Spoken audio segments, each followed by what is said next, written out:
நீண்ட காலமாக மத்தியிலும் சரி மாநிலத்திலும் சரி ஆளக்கூடிய நிதிஷ்குமாரும் பாஜகவும் இணைந்துதான் போட்டி போடுறாங்க. நிச்சயமாக ஒரு ஆன்டி இன்கம்பன்சி இருக்கக்கூடிய வாய்ப்பு இருக்குது. இதை பயன்படுத்தி அந்த வாக்குகளை அறுவடை செய்யக்கூடிய நிலையில காங்கிரஸ் தேஜஸ்வி யாதவ் கூட்டணி பலமா இருக்குதா? இப்போ சீட் ஷேரிங்ல பெரிய முரணை நம்ம பார்க்க முடியுது. அதை தீர்வுக்கு வருவதற்கு ரொம்ப நாள் எடுத்தது. இன்னும் 10 தொகுதிகளில் ஃப்ரெண்ட்லி ஃபைட் இருக்குது அப்படின்னு சொல்றாங்க. இது ஒரு 8 தொகுதிகளில் ஃப்ரெண்ட்லி ஃபைட் இருக்குது அப்படின்னு. இது எப்படி ஒற்றுமையாக நீங்க ஒரு பலம் வாய்ந்த ஒரு கூட்டணியை எதிர்கொள்ள முடியும்? நல்ல அருமையான கேள்வி.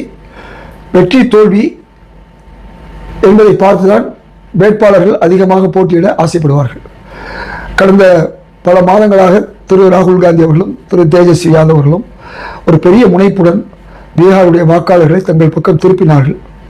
அதனால் போட்டி பலமாக இருக்கும். ஒவ்வொரு கட்சியிலும் எல்லோரும் எம்எல்ஏவாக விரும்புவார்கள்.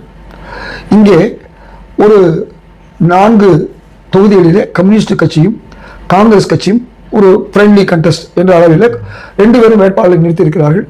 அதே போன்று 4 தொகுதிகளிலே தேஜஸ்வி யாதவுடைய கட்சியும் காங்கிரஸ் கட்சியும் இந்த ஃப்ரெண்ட்லி போட்டி இருக்கிறது. இது தவறுதான். இதை நான் ஆதரிக்கவில்லை. எது எப்படி இருந்தாலும் கடும் போட்டி ஏன் வருகிறது என்று சொன்னால், வெற்றி வாய்ப்பு இந்தியா கூட்டணிக்கு இருப்பதன் காரணமாகத்தான் பலர் போட்டியிட முனைகிறார்கள். இது ஒரு பக்கம் இருக்கட்டும். இதில் கேட்டீங்கன்னு சொன்னால் நான் அதை ஆதரிக்கவில்லை. இருந்தாலும் காரணங்கள் இப்படி இருக்கிறது.